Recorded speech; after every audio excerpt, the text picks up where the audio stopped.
Hello everyone. Last class we have discussed about what are the basic contractile elements or contractile structures in a muscle. So today we are going to learn about what are the connective tissues that are covering that particular contractile elements. So as I said, sarcomere is the basic contractile unit of a muscle. So there are some connective tissues covering that are helping to that will be producing some kind of elements to the contraction of muscle. So these are the basic connective tissues which are surrounding a contractile unit. So there will be endomysium, which is basically covering the sarcomere, and there will be perimysium. Perimysium is the one which will be covering a group of sarcomere or group of muscle fibers is covered by a perimysium, and above all the whole a bundle of perimysium will be covered by epimysium. And there is also something other called as myotendinous junction. I hope that you all know what is myotendinous junction. So it's basically junction between muscle and tendon. So all of these are the four things which is primarily considered as connective tissues which is covering these contractile elements of muscle. So there are other connective tissues also like fascia, aponeurosis and sheath. So fascia is nothing but the covering of whole muscle bulk with below the dermis or below the skin. So that's what called fascia. So when we discuss about fascia, there are two layers for this fascia: superficial fascia and deep fascia. So as it names suggests, fascia superficial fascia is the one which is at the topmost level, and below to that there will be deep fascia. So the superficial fascia is basically connecting the dermis of the skin to the underlying tissues. So it is composed of loose connective tissue and is located directly under the dermis. These zones contribute to the mobility of skin, act as an insulator, and may contain skin muscles such as platysma in the neck. So basically it's a connection between the skin and the underlying tissue, or the dermis and the underlying tissue. So it is actually acting as an insulator for the underlying tissues. So next is deep fascia. So basically deep fascia is something which is deeper to the superficial fascia, and the deep fascia is the one which is connecting with the muscles, and it is actually made up of collagenous fibers, and the deep fascia is basically to attach the muscle and bone. So that's what the deep fascia. So one of the best example that it can be considered for this fascia is the iliotibial tract.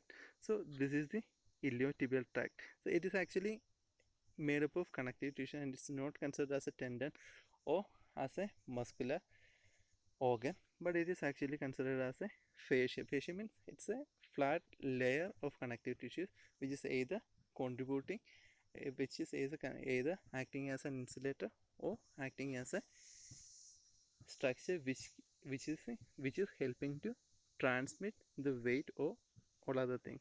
So as you can see in this picture, iliotibial band or iliotibial tract is the one which gives attachment to the tensor fasciolata muscle and the gluteus maximus muscle, and it will be transmitting the forces which is produced by this tensor fasciolata and the gluteus maximus to the lower body. So that's one of the example for this fascia. Next, what something called as retinacula. So there is retinacula is something like a transverse sheet which is covering the tendon of muscles. So as you can see in this picture, these are the tendons of superficial uh, these are the tendons of extensor digitorum of the foot. So these are the tendons of that. The tendon will be suppressed, or the tendon will be attached to the bone with the help of this retinacula. So basically retinacula is a transverse thickening of fascia which is basically act as a loop to attach the tendon to the bone. In case if the retinacula got teared or it got damaged, there will be abnormal positioning of these tendons. So these tendons are supposed to be in attachment with the bone. So in case this retinacula got tear or something, then the attachment won't be proper and there will be some abnormalities. So that's what called as retinacula. So all of these are the connective tissues which are attached to the contractile elements of a bone, of a muscle. So next is when we look into a muscle, there are something called as parallel and elastic components to the muscle. So as its name suggests, there are something which is parallel to the contractile elements and there are something which is series to the contractile elements. So as its name suggests, parallel is something constituted by the connective tissues that surrounds the muscle plus the sarcolemma, the elastic protein, tendon and other structures. Basically, if you consider this is the sarcomere, all the structures which is coming in parallel to this basic contractile unit is considered as parallel elastic components. And of course there is something called as series. So basically series are the one which is connected in series to the muscle. So basically tendon is considered as a series elastic component of a muscle. So one of the thing is that in parallel elastic component, whenever the muscle is going for tension, then the parallel structures are also going for uh, tension. Same like that, whenever the muscle is going for contraction, the tendon which is attached in series to this muscle is also going for some production of tension. So these are the basic structures which are involved in a muscular region. So there are contractile elements and there are non-contractile or the connective tissues. The contractile elements are the one which is sarcomere and the non-contractile elements are the one which is called as connective tissues, which are either covering or uh, attaching to this muscular regions.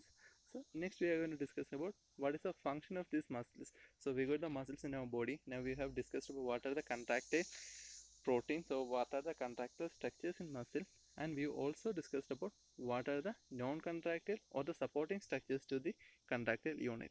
Next we are going to learn about what is the function of this muscle, why we need to have this contractile and non-contractile unit, and how the contractile and non-contractile units are helping to achieve a muscular function. So one of the main function for the muscle is to produce tension in order to carry out some functions. So whenever we try to achieve some functions, the muscle has to go for some tension production. Then only the muscle will go for contraction. Then only we are able to achieve that particular function. So the important characteristics of a muscle is its ability to develop tension and to exert force on a bony lever. So bony lever is something, as we discussed in earlier classes, it's a lever system. All the bony structures are interconnected. The bone will move in according with the muscular activities. So the one of the main function for this muscle is to produce the enough amount of tension that will be able to contribute to produce some muscular movement.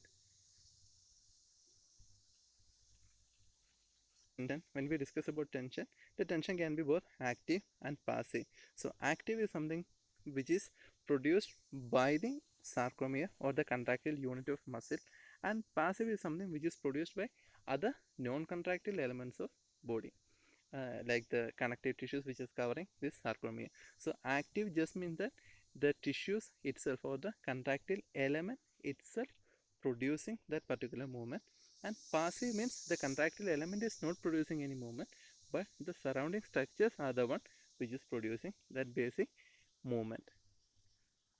So passive tension, as its name suggests, it is contributed by the non-contractile elements of a muscle. Refers to tension developed in the parallel elastic component of the muscle. Passive tension in the parallel elastic component is created by lengthening of the muscle beyond the slack length of the tissue. So passive is something which is developed by the non-contractile elements of a tissue.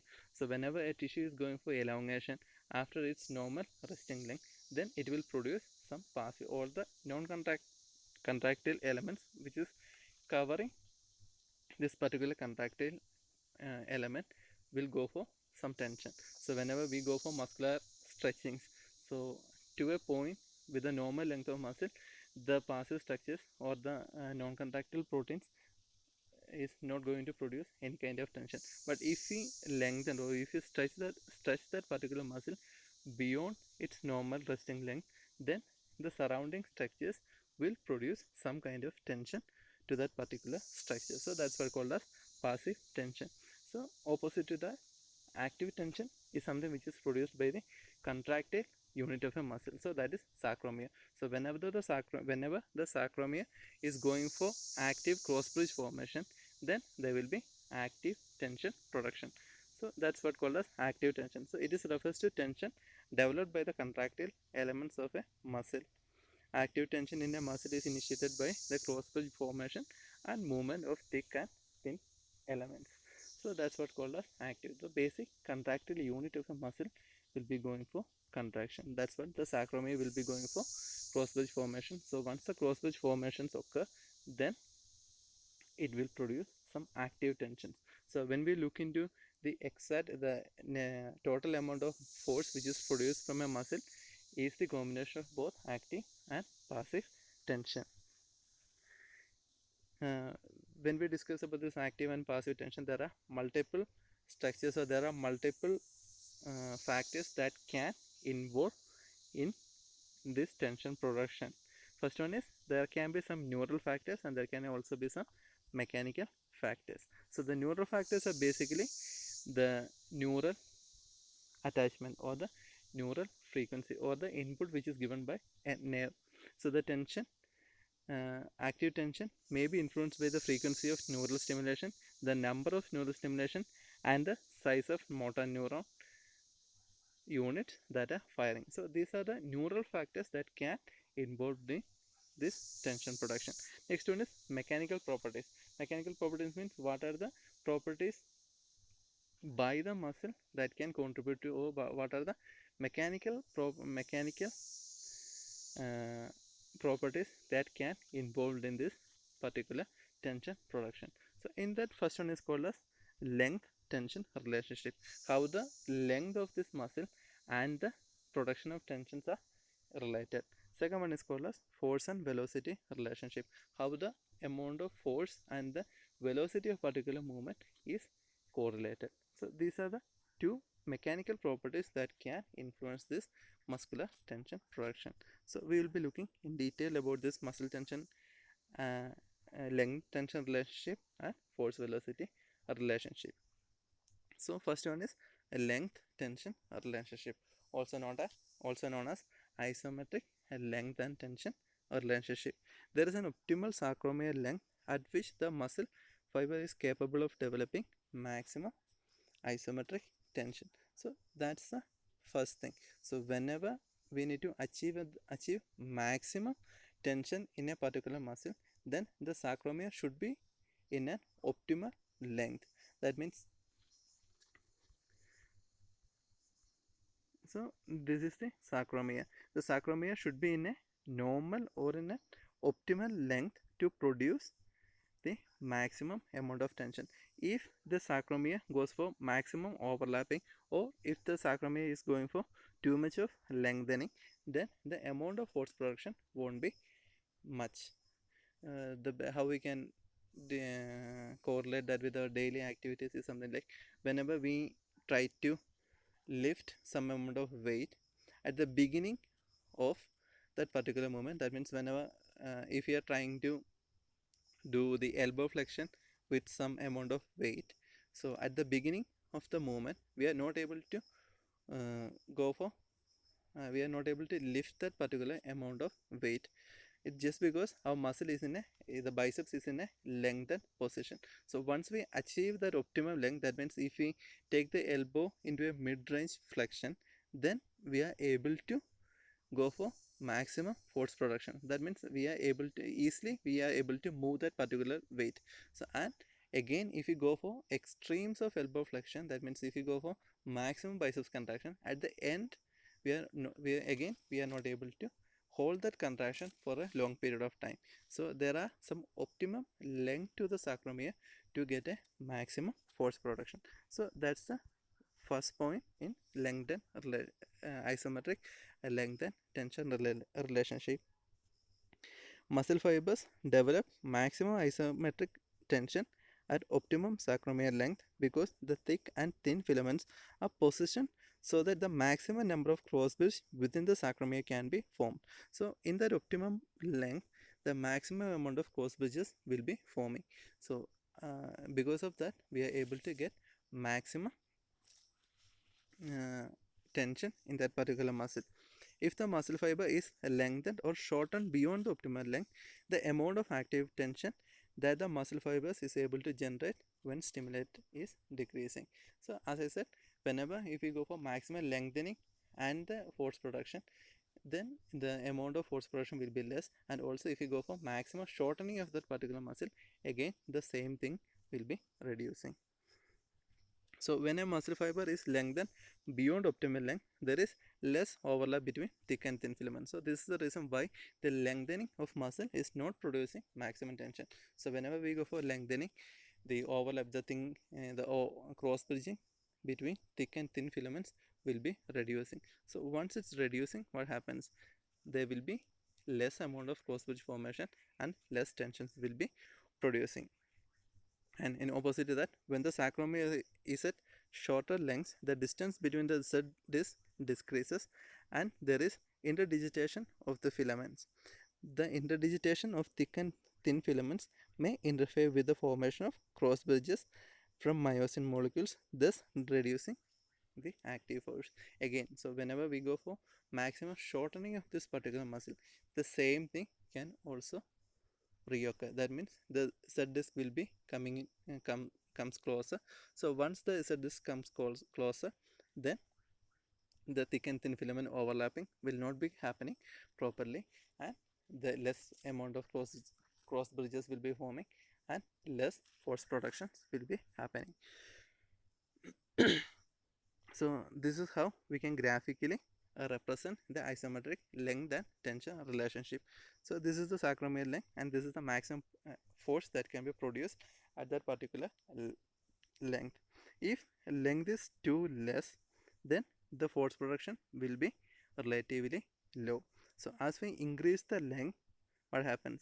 The force will also be increasing, but at an optimum length, at an optimum sarcomere length, there will be a high amount of force production. And again, if we increase the sarcomere length, then the force production will be reducing. So this is how we can graphically represent this isometric length and tension relationship. So no need to get confused about all these line diagrams. So this is what something which they are trying to represent biceps femoris, how the biceps femoris length is correlated with this isometric, and this is what the wrist extensor carpi radialis brevis action. So you only need to think about this dark line. So this dark line is a concept which is created by this force and length relationship. So this is how we can understand how the isometric length is a factor which may be having some effect on force production. So next is what called as force and velocity relationship that we'll discuss in next class.